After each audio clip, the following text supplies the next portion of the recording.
Okay, hello everyone, it is Foul Play here, and welcome back. We are back here playing some green white Bogles once again.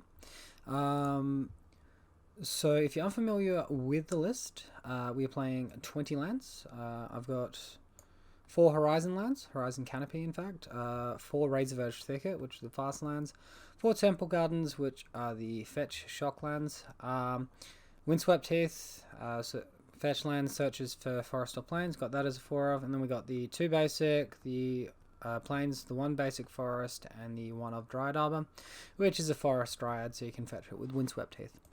So creatures, obviously hexproof creatures. I've got 8 of them. I've got Slippery Bogle here and Glade Cover Scout here, playsets of each. I've got Core Spirit Dancer as a 4 of as well, so that does not have hexproof. It's 2 mana, but when you cast an aura spell, you may draw a card, and it gets +2/+2 for each aura attached to it. So, you know, put down 5 auras on Core Spirit Dancer, and she gets a passive 10 damage without even counting how much damage each of the auras give. Okay, so we've got a whole bunch of auras as well, so the things to make our creatures bigger. We've got Ethereal Armor here as a 4 of, so 1/1 for each enchantment you control and first strike. We've got Hyena Umbra, which gives 1/1 first strike and Totem Armor, that's another 4 of. 4 Rancor, so +2 power and trample, goes to the grave, comes back, as long as it goes to the grave from the battlefield, that is. 3 of Griffspoon, so this one gives flying and +1, so evasiveness, and uptick is you can return it from your graveyard to the battlefield attached to a creature at any time. Actually, sorry, I've got that as 4 of, it was previously 3, but I upped the number. So we've also got Spider Umbra over here, so 1/1 reach and Totem Armor, so 6 effects of Totem Armor help us protect our creatures against those like destroy effects, like Supreme Verdict, Oblivion Stone, all of that. So Daybreak Coronet, Standout Aura, 2 mana, 2/2. So it gives you 3/3 first strike Vigilant Lifelink as long as the creature is enchanted by another aura. Now I've got a lot of 1-ofs here as well. I've got a 1 of Unflinching Courage for 2/2 Trample Lifelink, 1 of Spirit Mantle for protection from creatures and 1/1, and a 1 of All That Glitters, which is like a 2 mana Ethereal Armor that doesn't give first strike. We got 3 Path to Exiles here in the main as well. And looking over to the sideboard, we've got 3 Hushbringer for against ETB decks. Looking at you, Skyclave Apparition. We've got Heroic Intervention for against Blast decks. We got Gadok Teague for against Strom. We got Leyline for against discard decks, burn decks, and we got Force of Vigor for Blood Moon, Chalice of Void, and also Ensnaring Bridge. So we're going to take this deck, we're going to jump into a league with it. Let's get into it. So we lost the die roll up against Stefano Gritana with 92. And, you know, opponent's keeping 7, and depending on what we're up against, this could be a good hand, but it's probably not. I think we can see a better 6, so this looks like a better 6. I'm going to keep it. I'm going to bottom the core, the Dryad Arbor. Bottom the Dryad Arbor. Go with all of that.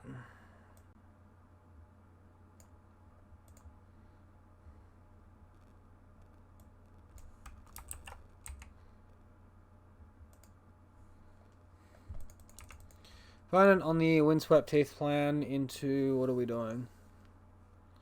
Forest. Utopia Sprawl. Alright, it's this deck.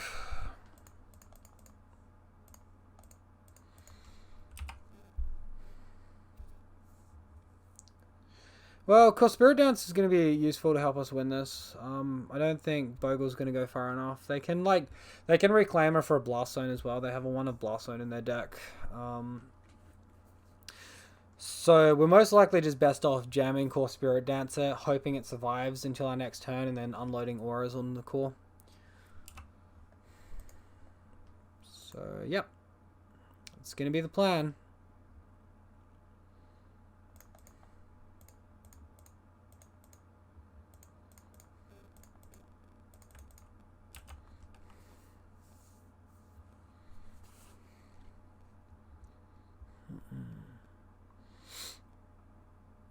A creature like Core that can pressure our opponent is like good here. Oh, they actually run main deck Path, don't they? Oh, that's super awkward.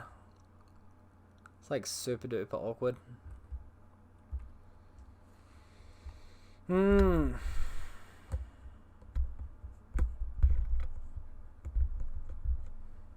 Well, I guess we just hope they don't have the path. And that's about as best as we can do.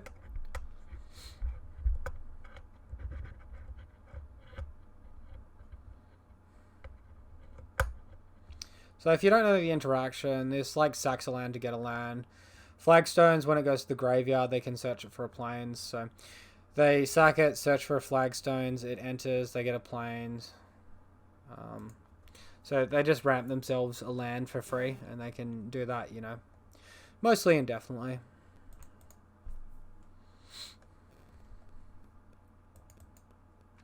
And yeah, win conditions like Primeval Titan, Dried of Elysian Grove, Field of Dead, Valakut, all of that Titan stuff, but in a different shell. I must say, it's like Amulet Titan's like a somewhat complicated deck, or at least it did used to be back in the day, where you had like a million bounce lands, as opposed to just like all the normal lands. Sure. But yeah, since like you got the path, of course you got the path. Why wouldn't you have the path? Like, holy moly.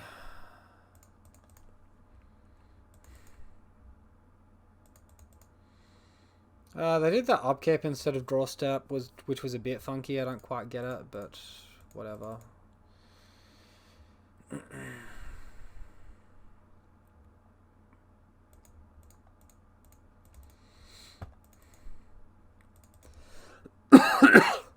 Opponents also currently at 4 mana. They can ramp themselves to 5 mana, and they'll have 6 next turn.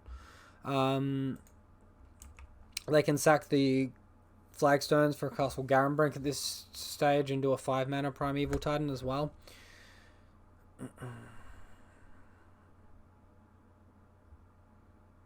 You're not gonna like jump block and do it? Okay, cool. I'll take it. Or they can just go for Blast Zone and just like blow us out that way. But at least we have Totem Armor this game, so get a little bit of play around that. Actually, we get a lot of play around that. We just lose the High Umbra.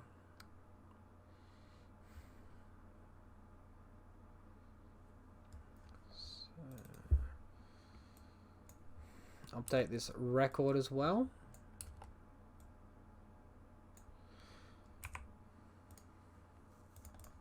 There's the Blast Zone. I mean, yeah. There's just these main deckable cards that just wreck our deck. It's just super lame.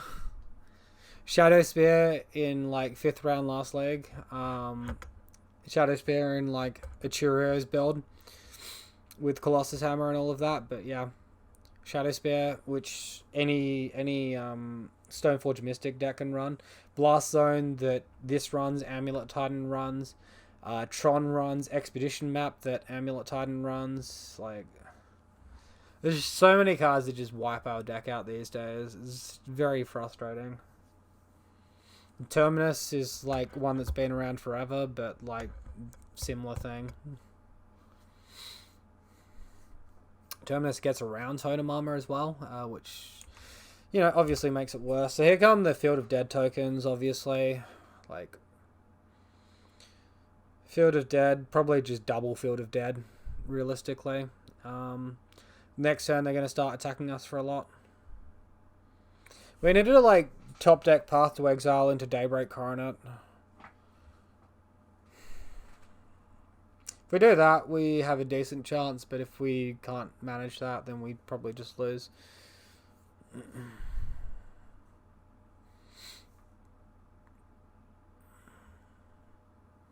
Surely fetching, like, double Field of Dead or Field of Dead Vesuva is not that hard of a decision. Alright. Well, they went Field of Dead Castle Garenbrig. Yeah, sure. Like, I guess they have more creatures in hand, so, you know, they can do what they feel like.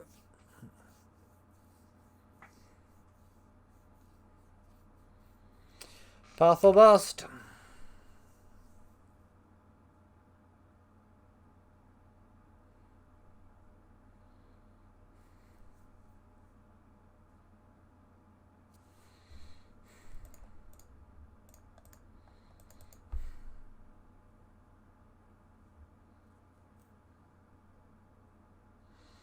That'd be right.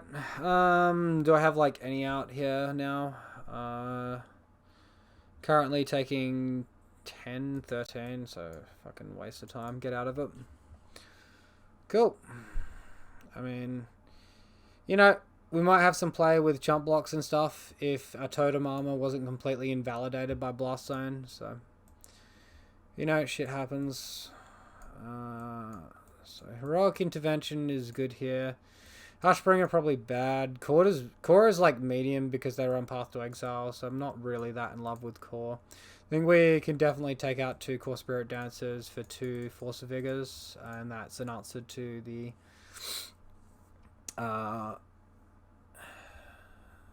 what's the silly card called? A Dryad of Lycian Grove.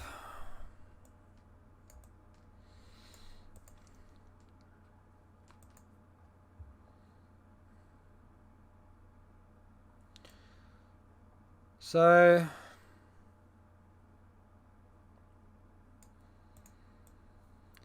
might just minus all the glitters and the other 2 Core Spirit Dancers because our interaction via Path and Force is really important, and Heroic Intervention for protection is also very important. So Core Spirit Dancers, like, sure, if they blow up our board, it gives us like a way to get back into the game, but at that point, you know, we can blank and we're probably just losing anyway.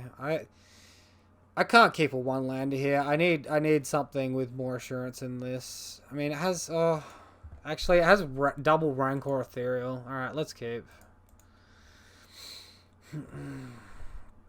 I don't know. This is like, this does not sit well with me on the back of that game. Like, you stumble for a turn. Our stumbling for a turn last game was playing Core Spirit Dancer and having it pathed, and we wasted 2 mana. That was our stumbling, and look what happened to us. So I really don't like the idea of stumbling against this deck.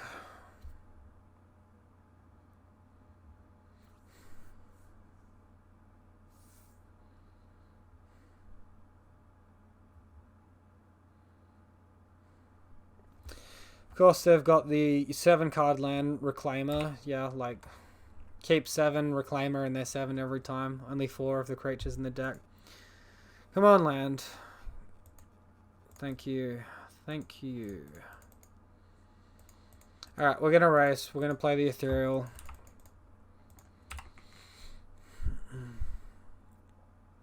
I can't even, like, find a combination of, like 2 mana and a hexproof creature, and like other decks just have, you know, 1 card which is a 4 of, no functional reprints, and they have it in every hand. Just so absurd. Alright, so what are we doing? You missed the land drop? Please tell me you missed the land drop. Alright, I didn't miss the land drop. Ramp engine is online.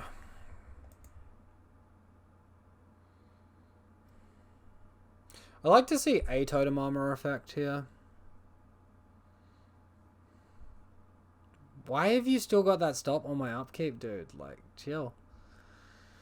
So, Daybreak here adds 4 power, attack for 9. Rancor plus Griffspoon adds 5 power, attack for 10. So let's take the most aggressive line. Let's go for it. This is like also the least blown out by Blast Zone as well. Which for some reason never comes into play tapped. Unless it's coming in off an Amulet, Primeval Titan. And then, yeah, even then, Amulet. Alright, attack for 10. Turn 2, attack for 10. Oh, sorry, turn 3, attack for 10. Not bad. So if our opponent can't Blast Zone us, we win. If they do Blast Zone us, we lose. Oh, they can just search Blast Zone here. What am I talking about? Forest Blast Zone, any land from hand, blow up my whole board, and then I'm digging for a creature. Cool.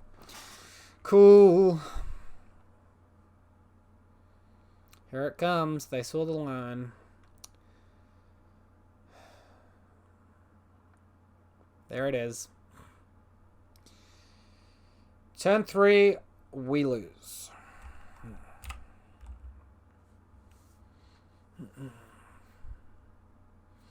So ridiculous. Have you got the land, or did you actually somehow miss? Alright, of course he doesn't miss. Attack for one.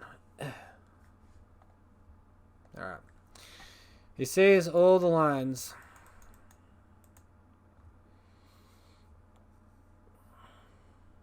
So, like, if we draw a Windswept Teeth and can Dryad Arbor here, we might be able to get there. I guess that's an out. Why are they doing this pre-combat? Like, what's the point? If I cast a Hyena Umbra, you could do it with the Hyena Umbra on the stack. Why do people play so terribly?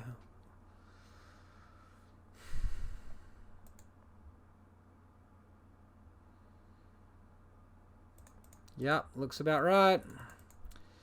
Next card on top of our library. Right there. Right there. Just in time. Just in time. Game over. Literally nothing we can do. It's like... They just have that one creature in their hand, which means turn 3 we lose. So dumb. So freaking dumb. Dryad of Elysian Grove, why not? This card just needs banning or errata texting so it enters tapped. Like, it's so dumb. It is just way too powerful. The activations need to cost more. Like, it is just way too powerful. It's supposed to be a niche card that maybe Tron plays. Just everyone plays it.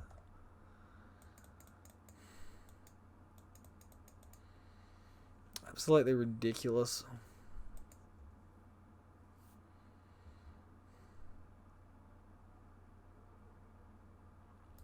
Cool, I'm done with this one. Getting to the next one. This is a waste of time. Deck doesn't want to win games today for some reason.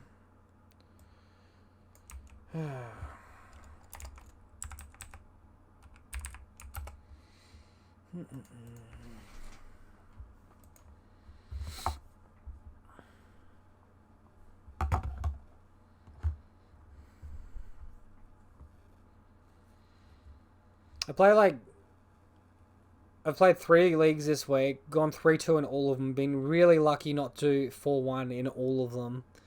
And then just like tonight, just lost City. Anything that could go wrong does go wrong.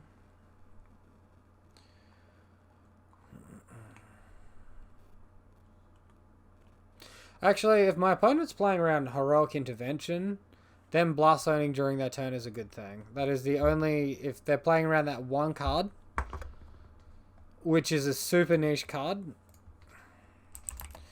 Rubbish hand, throw. Fucking medium hand, limp into a cape. Boy, oh boy.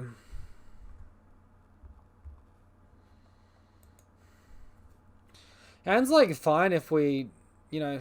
Oh, great. Turn 1 Chalice. Is everyone ready for the turn 1 Chalice? I'm ready for the turn 1 Chalice. Gemstone Caverns definitely means turn 1 Chalice deck. Eldorami's cool. Are you kidding me? It's Devoted Company. Oh wait, it's that one. Okay, that makes more sense. Is that a land deck running Gemstone Caverns? That can't be land. Cleansing Wildfire, like, sure, why not? So, it's a red deck. It's like a red prison deck. I mean... Cool.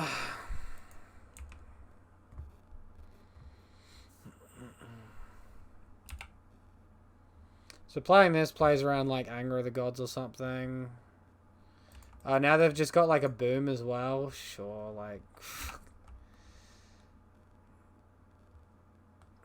And they've got this indestructible land. Sounds about right. Like I said, our deck just does not want to win today. Ghostly Prison too. I mean...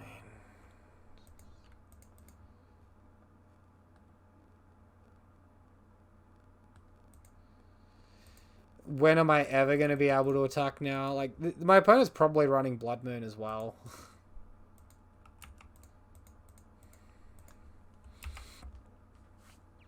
And can't attack until we draw mana, so another cleansing wildfire. Like, dude, could you just go away? Like,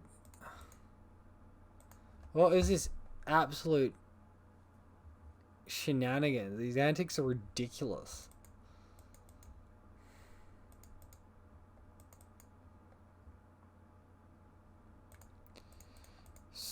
So, play Daybreak Coronet. Calm Designs, hey man, is there any chance you're interested in professional custom Twitch package? Emote, sub batches, overlay more because you're offering a deal. Chance you're in, yeah, I mean, sure, message me your portfolio on Discord. I'm probably not into those things. Can you link your own Discord? And then, like, I'll flick you a message or something. Madcap Experiments? Holy shit. Fucking hell. Alright. Cheers. Well, we draw a Path to Exile, which, you know, gets their gimmicks, so, I mean...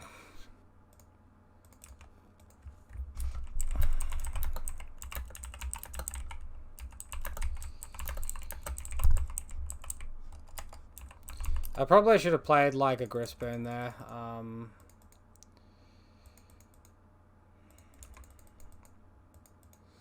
And then my opponent can't just like attack for free or something.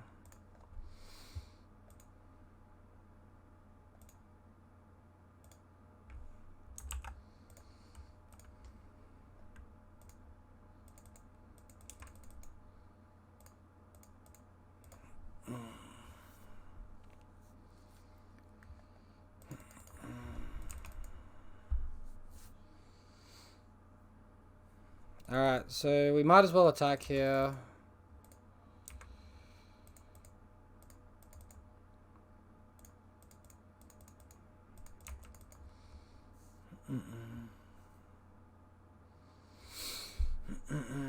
So if we draw a land, we can put them to 1. I guess it's just a 2-turn clock no matter what. Boom. Sure. There's all my mana.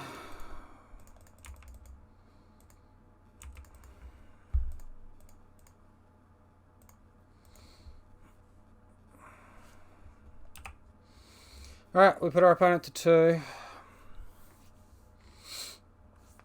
Unfortunately, we only have like 4 lands that have activated abilities in the Windswept Heath, so only 3 left in the deck.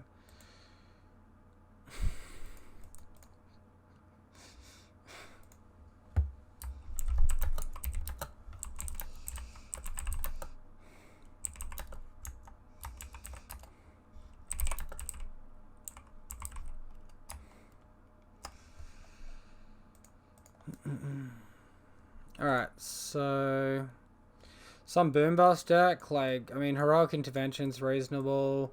Force of Vigor's good to deal with their prison effects, and Path is like probably okay in some number. Spirit Dancer okay in some number. Then we can just like minus on expensive auras. Alright, let's go with that. So Calm Designs, do you play at all? Do you play Magic, or you just run graphic design stuff?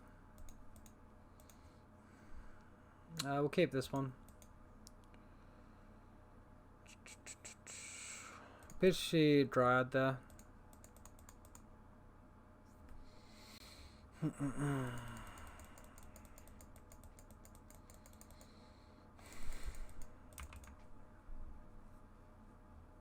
Discord? Okay.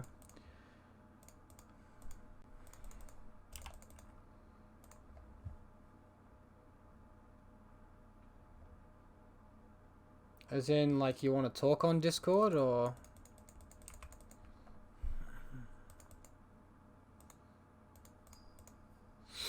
Wonder if they've got the Blessed Alliance. I mean, super bad for us if they do.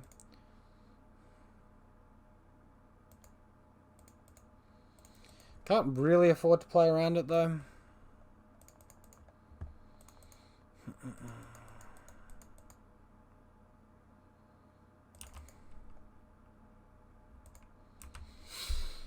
want to like play the Rancor there, but I also want to hold Rancor up for destroying effects if there is. So like Ghostly Prison, sure, that's fine.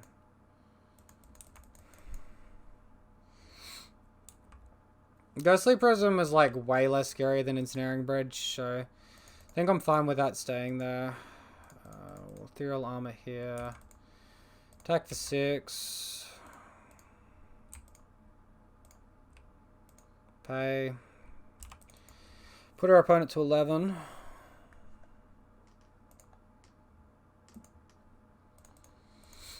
And what have they got now?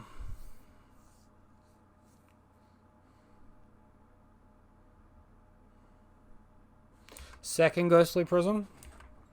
Alright, so we're rewarded for waiting.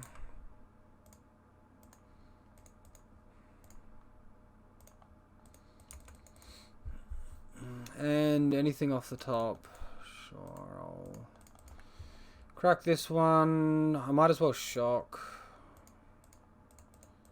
Cycle Horizon Canopy. Alright, Ethereal Armor will do it. We get the win.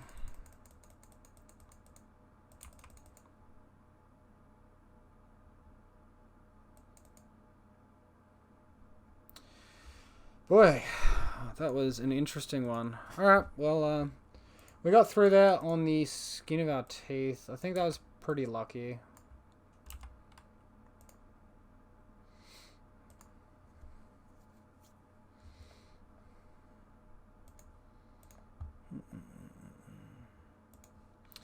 Alright, so match 3 here on the play versus Green Hug. We'll keep this one. Looks pretty reasonable. So I think I want a Temple Garden here. If Ponzo's for some reason made like a resurgence, then we can fetch Windswept Teeth for a Plains turn 2 anyway. And that way if we draw a white aura, we guaranteed double white aura, or we're guaranteed white-green aura, or we can do Hyena Umbra, hold up Path to Exile if it's like a burn deck.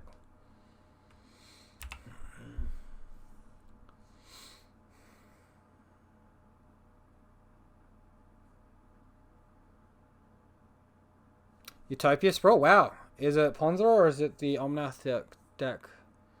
So they're going for green, so it could just be mono green ramp even. Alright.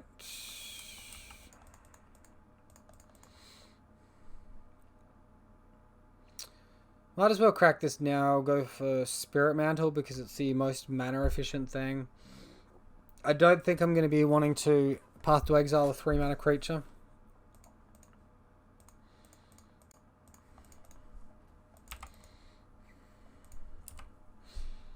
At least not like on curve, so.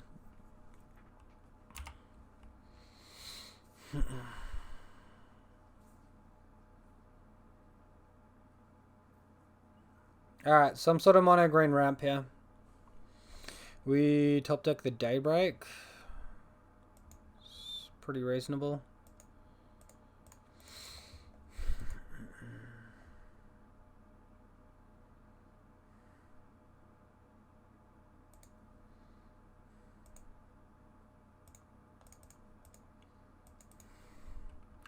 I think I want to path like draw step on my opponent's turn instead of playing out the Hyena Umbra there. It's like one less turn clockwise, but we can draw an aura in any of like our next 3 turns and it's still fine. So I really don't want to let my opponent just have this 3 mana here, so I'm definitely pathing it.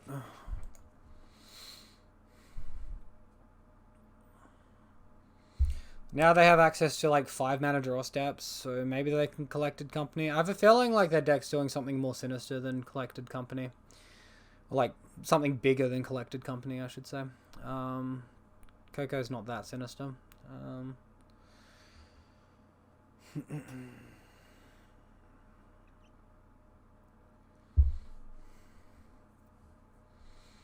Nick those. So mono green Devotion. Is that like a triple green card? is. So we'll leave the one unknown in hand. We'll play out both our auras. We'll attack. It's a 2-turn clock at this point, no matter what we do, but yep. Let's get in there. Maybe holding Hyena Umbra is right in case they somehow have a sack effect or a blast zone. Actually, no. If they have blast zone, Hyena Umbra is definitely correct to play. Yeah, I think that's fine. These like monocolored decks do run effects like blast zone. Garrick, sure.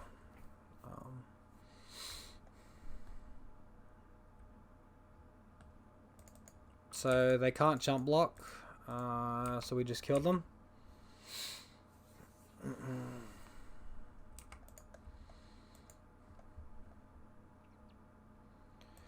Mono green. Alright, well, Gadok Tig is definitely going to be good here. Spirit Dancer, probably medium.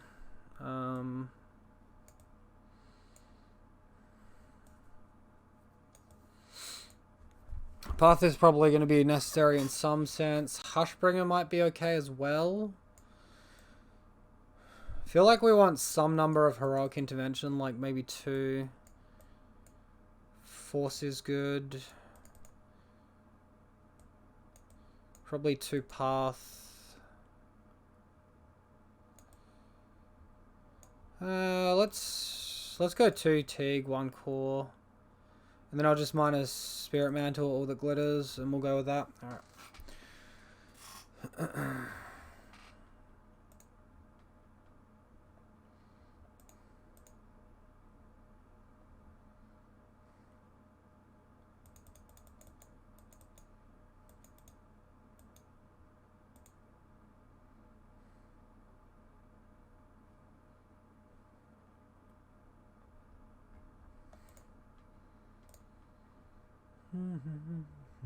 Alright, be right back. Just going to the bathroom. Okay, so the hand looks good. We've got Force Interaction for their Utopia Sprawls, and that will reduce their devotion. They can also run like the ley line that adds devotion as well. So it's not just hitting Utopia Sprawl. There's like a green ley line of abundancy or something like that. Yeah, all of that stuff. So no ley line effects. They have turn 1 Arbor off, sure.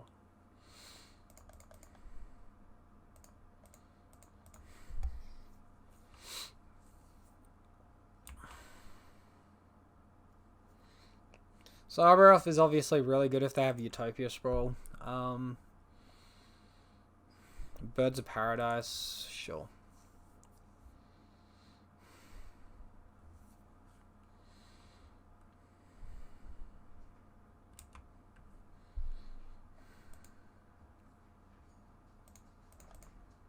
Alright, we draw a different green card, so now we can play Ethereal Armor Rancor, guarantee our damage through. Bad if our opponent has Nature's Claim, kind of, because they can trade with a creature, but then we can play our other scout. Rancor goes back to hand anyway, so I guess it's not the end of the world. Maybe I should be playing around Nature's Claim there. Alright. Yeah, probably like double Ethereal Armor play around Nature's Claim if I'm playing perfectly.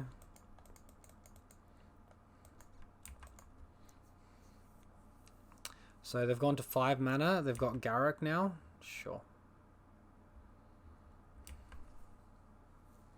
3/3 beast. There he is.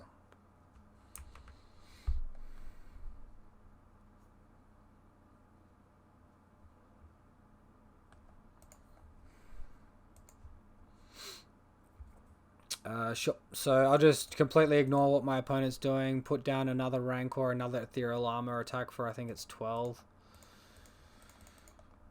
13. Alright, so just attack them for 13. Let them have their Garrick, that's fine. We'll put them to 2. Alright, we'll put them to 10. To 5, sorry. Hit through for 10.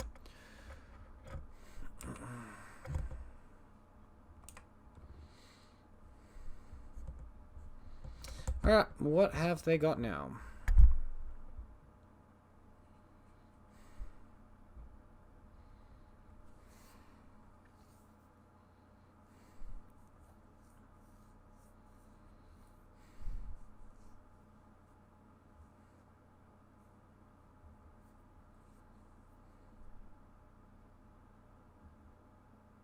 Interestingly enough, if I had the third ethereal arm there instead of the Rancor, it would have been attack for like 15. So turn 3, it would have been a perfect turn 3 kill.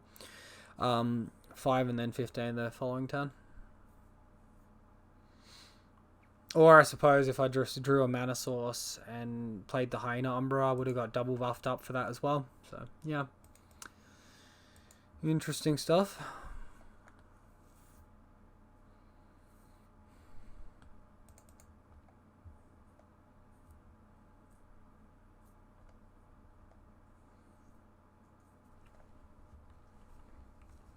Going straight for the Nykthos.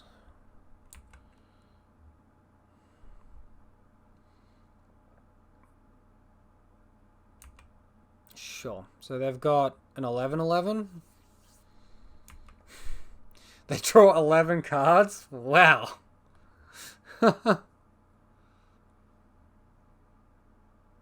Wow.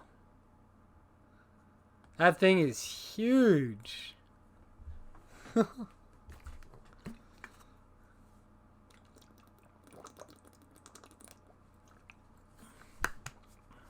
CMC equal to devotion.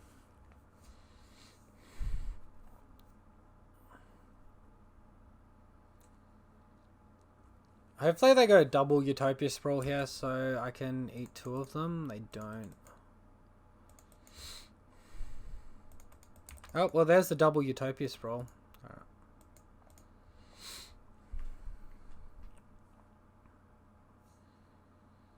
14 power creature. Wow. Of course, we'll shrink it back down to 12. We'll have an attack for 15. So we need to basically draw any aura here to actually get lethal through. Opponent with the discard step. Guess we can draw Path to Exile. We can draw Daybreak, Grispoon. Another Ethereal Armor as well. Another any 1-mana aura as well. Okay. Instead, we find the Menacing Hyena Umbra. So we can attack for 16. It is.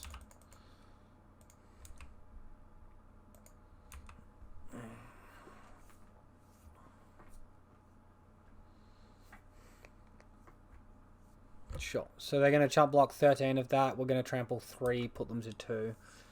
And then they can't go big with a Garruk draw like that again. They could potentially get out another one of these Primal Crux.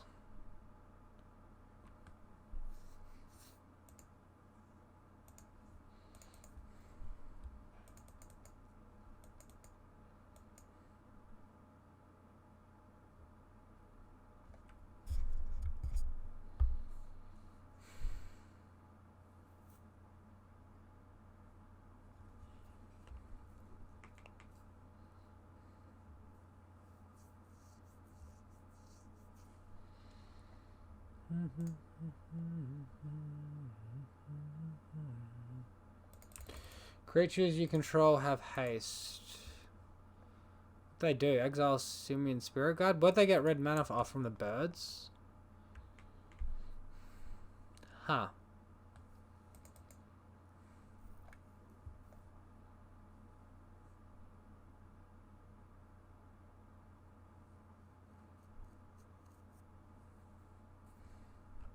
Sure. That's kind of funky. Getting a haste creature that adds devotion to grain. So like a... Yeah, that's a pretty nifty interaction there.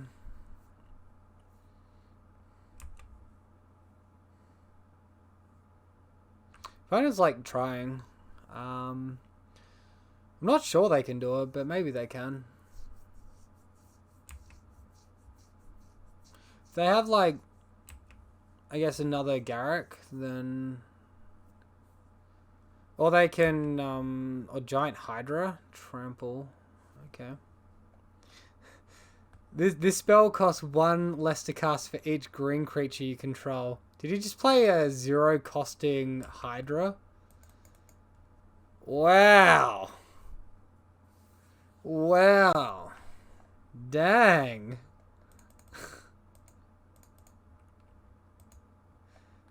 Draw cards equal to the greatest power among creatures you control. You may cast a spell with CMC of 5 or less without paying its mana cost.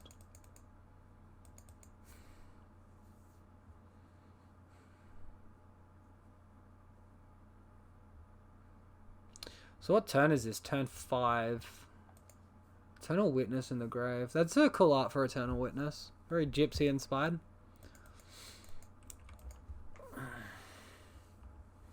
I'm just gonna let my opponent go. Maybe they'll deck themselves or something. Well, when I said mono green devotion would go big, it's going pretty big to be fair.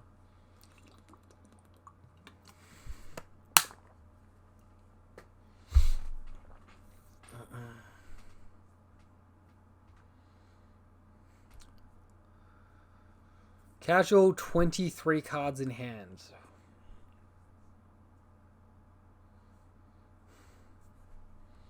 Eternal Witness, get back a creature as well.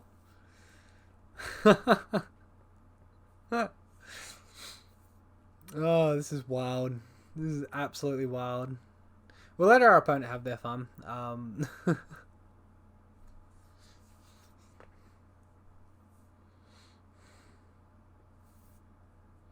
So, like, the Force of Vigor was pretty bad there. I think we're just going to be cutting them. It looks like they're just a giant creature deck.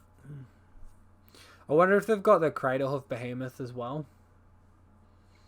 Give all their creatures plus X and haste, or plus X and haste. Trample haste? Plus X trample haste.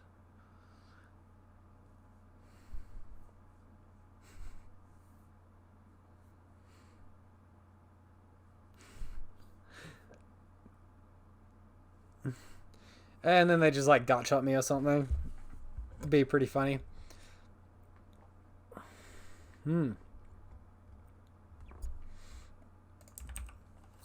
Negative 118.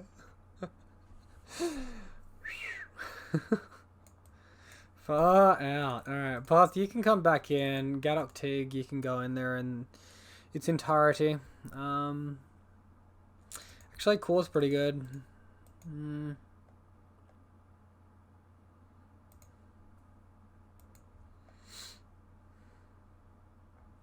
Probably like cut on Spider Umbras. They don't seem amazing to me. And then go Spirit Mantle, all that glitters for that bit of extra punch. Yeah, we'll do that. I think a 2-2 split on Core T is okay here.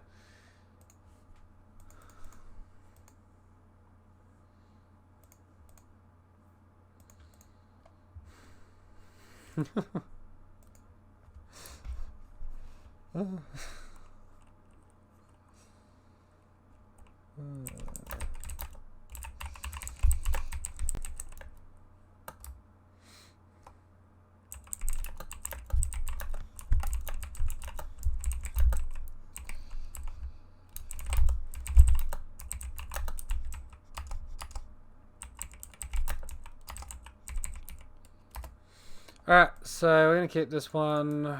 Gonna bottom the forest, I reckon. Doubt the basic green mana is going to be that useful to me. Gonna like pretty much hinge on Core Spirit Dancer being amazing for us. Opponent also mulligan to 6. We'll see what they do with their keep decision.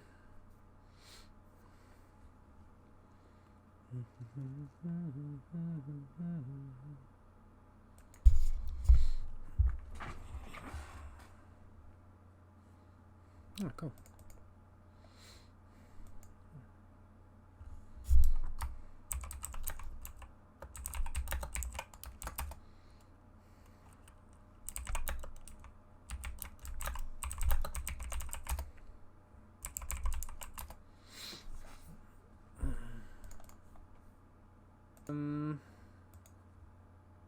Alright, so Scout.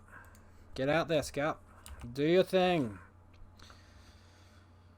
Scare our opponents into submission. 0-2.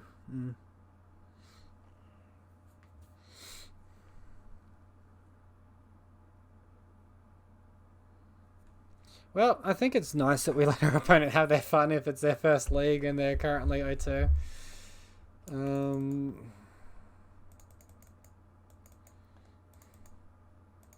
Turn 1 Utopias roll. There it is. Down and doing its stuff.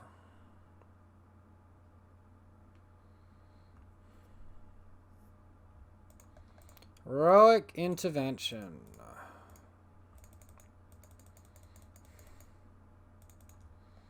Not sure how good heroic intervention is going to be here. I did bring it in response to Blast Zone. I'm probably better off leaving those Spider Umbras in there.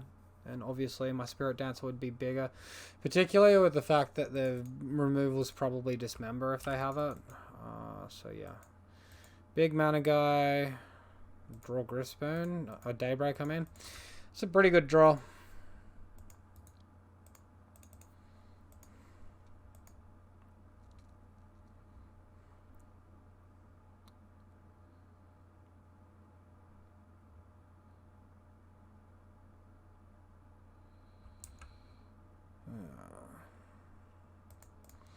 Alright, so we'll just jam the Daybreak here.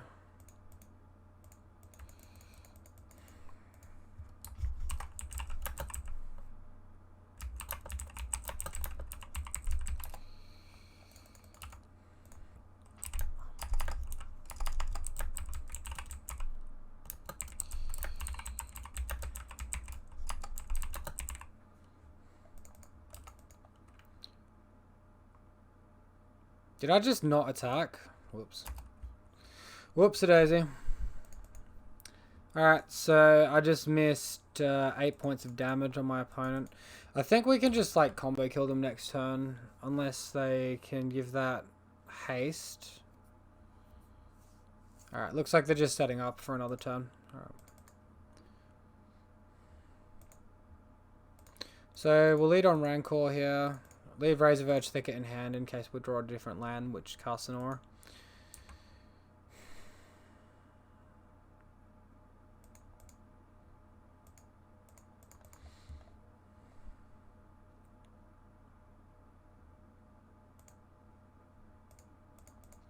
Spoon. Alright, hanging on, bro. We get there. Sweet. Alright, not punished for not attacking last turn.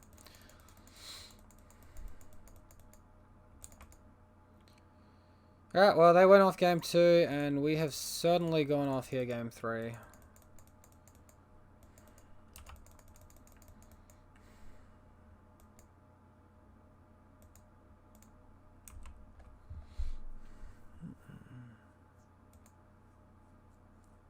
Boom. Alright. Seems weird, like, I've got a pretty decent record overall. It's gone down a bit recently, but it seems weird that I'm 1-1, that I'm versing in 0-2. I guess it's not that much of a gap. I just assume he wouldn't have that good a, like, MMR. So it seems a touch odd, maybe. I don't know.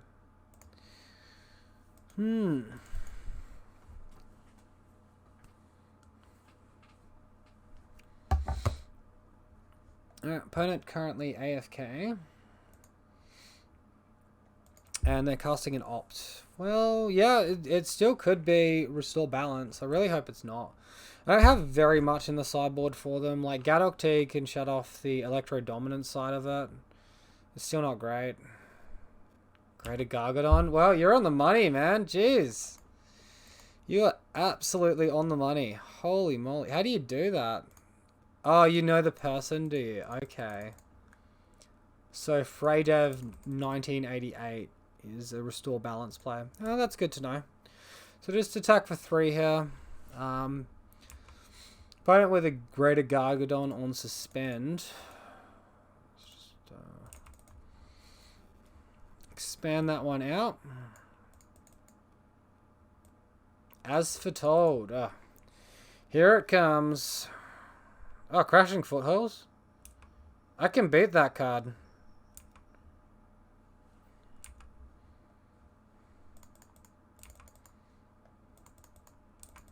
That's like really good for us. Alright, let's Spirit Mantle and attack. No balance is happy days. Yeah, that's exactly right. The fact he's played the Rhinos now as well, like, means if he restores balance, he's the one sacking creatures, not me. Although I guess he can just sack them to Greater Gargadon. Do I have a second creature to go in on? And the removal for the Greater Gargadon? Yeah. Whew. Alright, hit him to 9.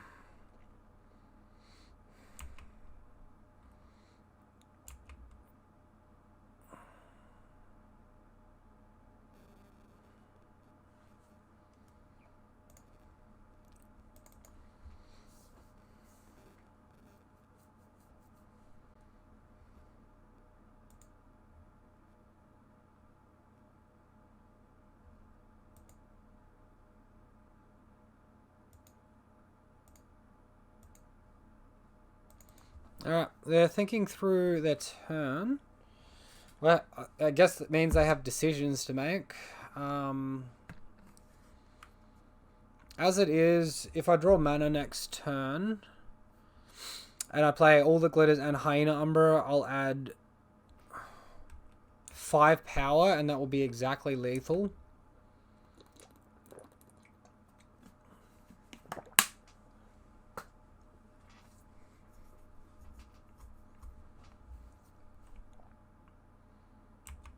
Is the Ancestral Vision.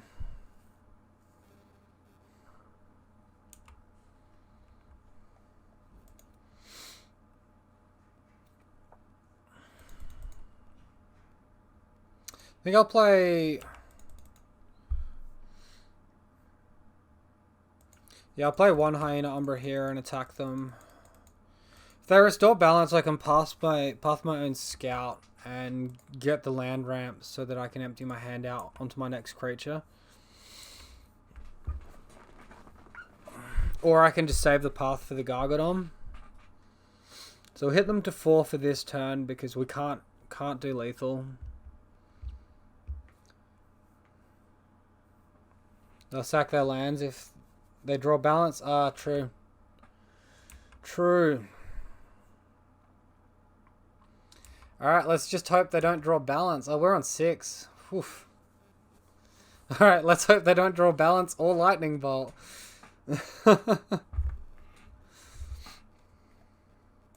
Scary stuff.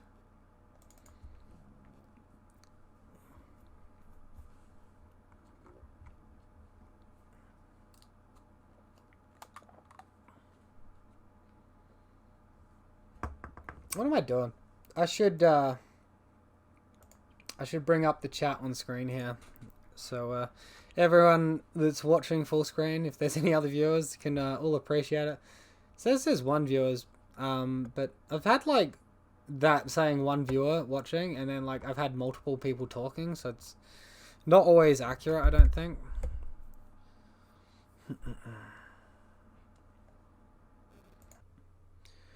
Okay, so sorry about that. I did actually pause during the recording and missed out on a few turns. My opponent was playing a little bit slow. So yeah, decision was to attack, deal 5 damage, hit my opponent for 4, and look to kill him next turn. Already got lightning bolted in the previous turn, and you know, we'll take 1 rhino attack and etc. Alright, so triggers for my opponent for the suspend, for the Greater Gargadon and the Asphotob. And here we go, here come the attacks.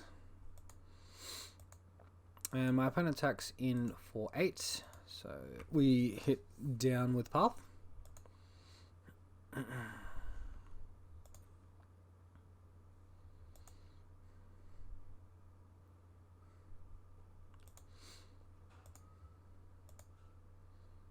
And our opponent hardcasts Force of Negation, yeah, defeating us that way. Alright, so that was the end of this game. Moving on to sideboarding. So sideboarding decisions for game 2. Looking to bring in Gadok Teague because it stops the casting of Electro Dominance, which is half their combo. And bringing the Force of Vigor because it blows up their Asphotob. Occasionally they can have Blood Moon as well. And that way, if you blow up as foretold, they might get one cast like the Ancestral Recall Vision, whatever it is, the draw 3 that suspends for however many turns. So they might cast that, looking to find balance, and then you can stop them from being able to actually cast balance. So looking to take out 2 core Spirit Dancers, because we're bringing in creatures. Spirit Mantle, because it's slow. Spider Umbra, because it's sort of like a little bit of a weak aura. And a path. Like, we might be able to path one of their creatures, but like, if Greater Gargadon comes down, we're probably losing anyway. I did have like a little bit of help, sideboarding help from my friend Glitch or Alex, who was online, because he does actually play the deck. Alright, so obviously we're going to want to be on the play first. So here we see a hand, and yeah, I mean, we got a great Bogles clock, as long as our opponent doesn't, you know, restore balance on turn 2, or maybe even turn 3, and, you know, we can get the kill pretty quickly with a hand like this with double Ethereal. So I'm going to keep this. Our opponent has actually mulliganed down to 4, which is pretty significant. So, like, no hate cards here, but Ethereal Armor means we get a really decent clock attacking. Alright, so important from my opponent. So turn 1, they just played a Stomping Ground in tap, so no blue mana yet. We draw a Bogle, which is pretty dead, but we just continue with the game plan of double Ethereal, attack for 5. Now my opponent actually misses a land drop and then passes the turn to us. We draw Horizon Canopy, play down our Griffspoon and attack for 8. That's over half their life total. And we leave Horizon Canopy in hand in case they somehow balance, and then we can play Canopy plus Bogle. And our opponent doesn't draw anything of relevance, so they concede with just Stomping Ground up there. So good win for us. Yep, and so for game 3 here, I decided to remove the board back in the third core Spirit Dancer and just remove a Path to Exile instead. So I slightly changed my sideboarding. So Curl comes back in. These guys go out. Force and Tag and all of that obviously stay in. Alright. So opponent obviously on the play this time. We get a no creature hand, so we have to throw this one. Obviously Dryad Arbor is probably not going to be good enough. Alright, so we mulligan to this hand with Gadok Teague, and I mean... looks good to me. We're going to keep... I can't remember if I bottomed the Daybreak Coroner or the All That Glitters. My opponent has kept... has mulligan to 6 as well.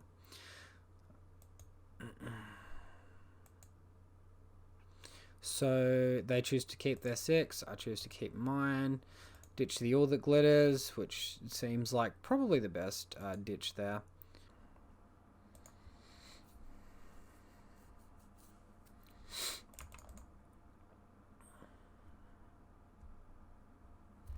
So I'm on Steam Vents. Ooh, Serum Visions. Alright, we want to see some BBD bottom here. Just taunt him saying bottom. Alright, double bottom. Good stuff. We draw the Hexproof guy. I think we play it now. If they go for like an early restore balance or something, then that's fine. We can just cast Gadok Teague and try to win off Gadok Teague. If we do nothing here and look to Gadok Teague next turn, I guess they can just kill it. Another Serum Visions.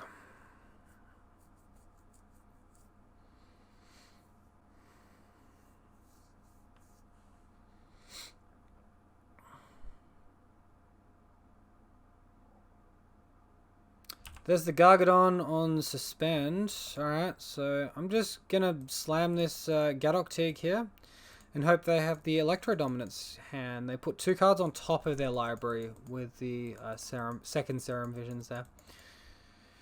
Hopefully it's Electro Dominance into something that doesn't kill Gadok Teague.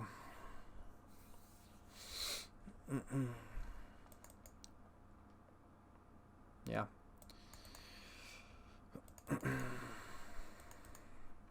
I mean, he's not just letting this resolve, he's like paused and he's not happy. Can't beat the as foretold. That's exactly it. This shuts off 50% of his combo. And yeah, Gargadon on exile at the moment, on suspend.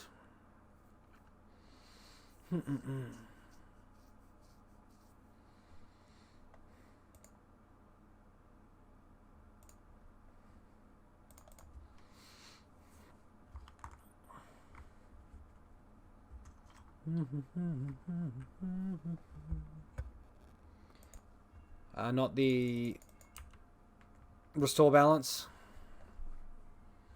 You miss good old birthing pod days. I mean, oh, I missed a point of damage. He took so long. I thought I was during his turn. For shame. Secret tech is like wait 5 minutes and I'll miss 1 point of damage. Oh, there's the Izzet charm. Oh, okay. With top decks like this, and opponents miss land drop as well, so attack. Yeah, I attacked this time. Good call, Nick. Good call. Alright, let's get some totem armor down on this Gadok Tig.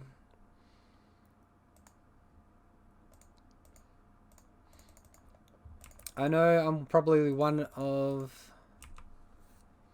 the only ones, but it was way more fair and interactive Magic than Modern these days. I mean, yeah, you're probably not wrong, hey? Magic is like pretty broken at the moment. Even Standard, like, have you ever seen so many Standard bans? Lol. You disagree with that, hey, Nick? The power creep is insane. It invalidates like anything tier 2 so hard. Modern is the most fair and interactive has ever been. Okay. Well, I'll let you two battle that out. First rank I probably should have gone on the Bogle there. On the off chance I have Dismember, I get more damage through, but alright, so opponent with double Electro Dominance as foretold and didn't draw mana, or they could... wait a minute. Why didn't he just Simian Spirit Guard, or did he draw off the Serum Visions at the end there? Oh, so it was the very next card he drew. Otherwise, he had like Simian Spirit Guide into As Foretold and then Restore Balance on me. I'll take it. The most winning decks for control with Uro Omnath.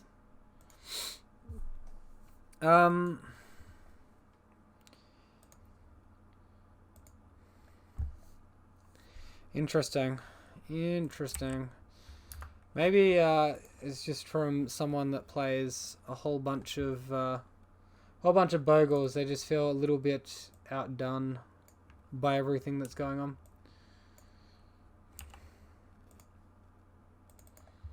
Alright, so opponent mulling to 6. We're going to keep this on the draw. Reasonable chance we're going to hit our second land drop by turn 2. Omnath is not a win card. It's very powerful, but you can interact with it, yeah. That's the way, like, when I versed Omnath decks, is I've just pathed it in response, and it's, like, they spend essentially 4 mana to get 2 extra mana and gain 1 life. Gain 4 life, sorry. Alright, so we're versing a Prowess deck. Looks like they're splashing for a different color. I guess it might be the blue again. Well, to be honest, Bogles players cannot allow themselves to complain with the win. Well, the thing is, it used to be an uninteractive deck now, but now it's a heavily interactive deck. People have, like, there's many different archetypes that have main deckable cards that just beat us even through hate.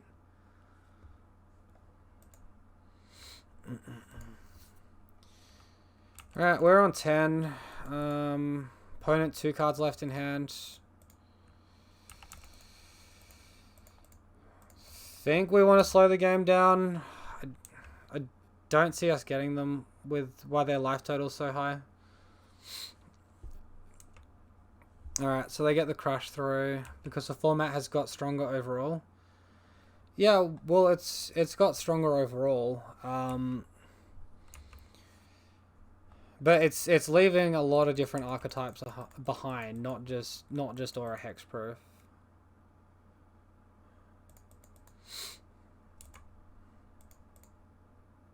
I think I'll trade the totem armor here.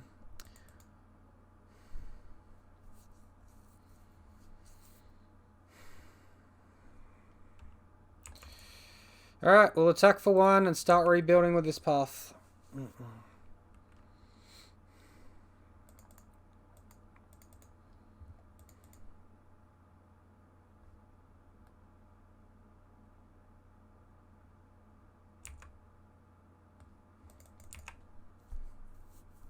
Shrine.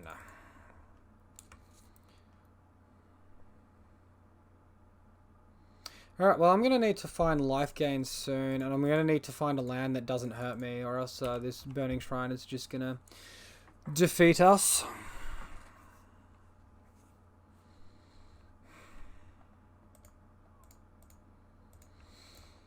Alright, let's put ourselves to 3, and we draw any white mana source which isn't Temple Garden, and... oh, we still don't have Daybreak in hand.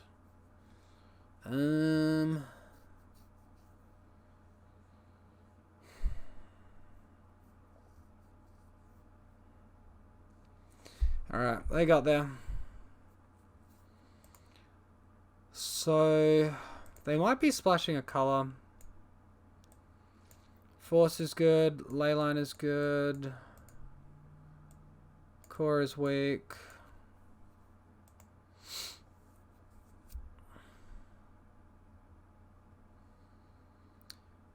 Probably down on a path, and then just some 2 mana auras. I'll just minus out the All That Glitters. Oh, actually, All That Glitters can stay, and I'll minus the Grist Spoon. Slightly better against Blast Zone, and All That Glitters has better synergy with our ley lines.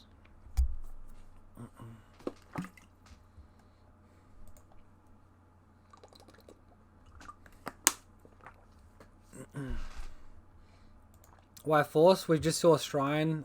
They can have Blood Moon. Yeah. I mean, although this hand's like very good against Blood Moon just naturally. I'm going to keep this hand.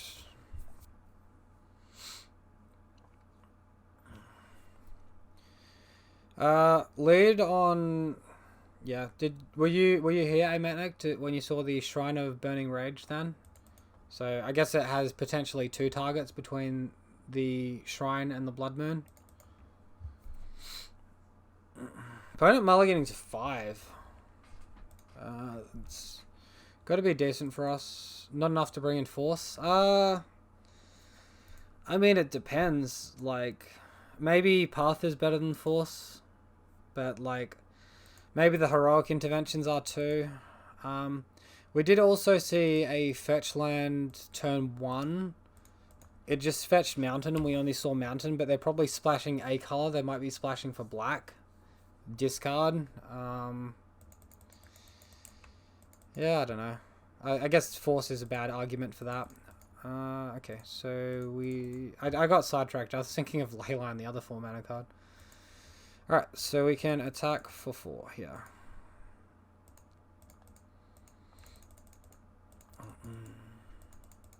And no turn 1 creature for our opponent.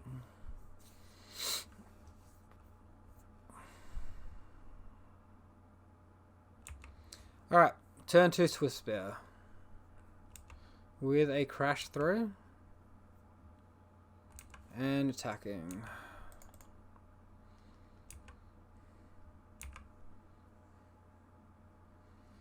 We draw Bogle. Alright, let's cycle this Canopy, see if we draw anything relevant. That's pretty relevant.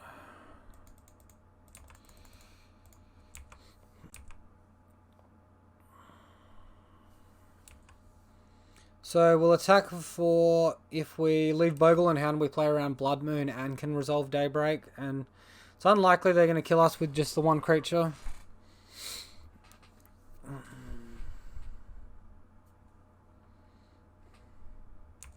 Alright, there's the shrine.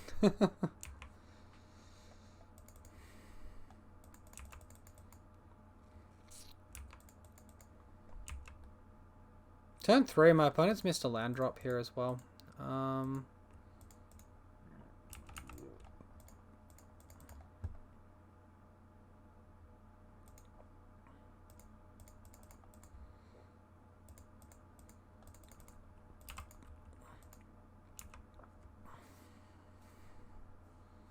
Alright, opponent concedes.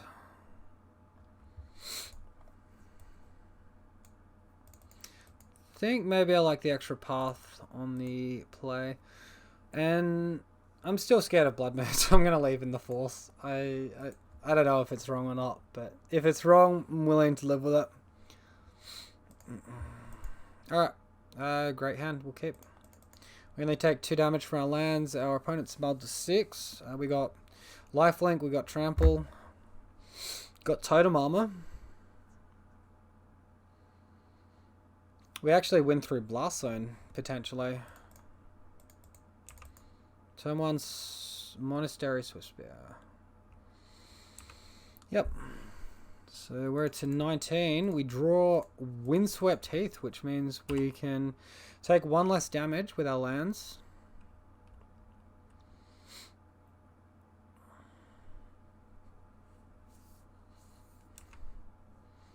Alright, looks like opponent's setting up potentially a light up the stage here.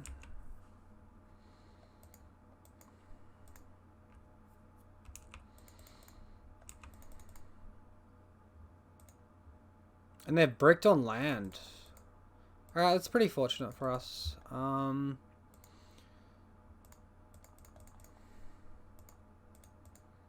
So I'm only going to commit 1 of these Daybreaks next turn if they... Unless I can get both out at the same time, like I'm just would be playing into a Blast Zone. Although my opponent's really far off of Blast Zone anyway. And the Daybreaks can hold each other on. I think we get there.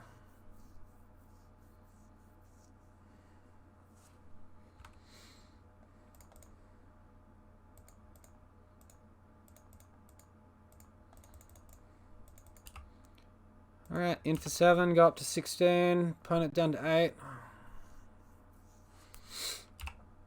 They've got the white mana of Sunbaked Canyon here, can potentially do something.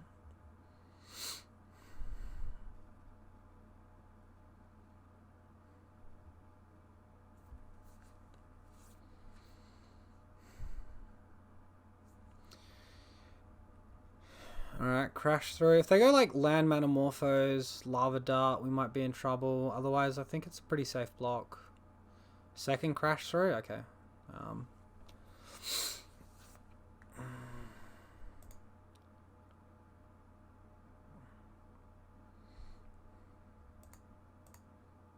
Alright, so we get the 4-1 there.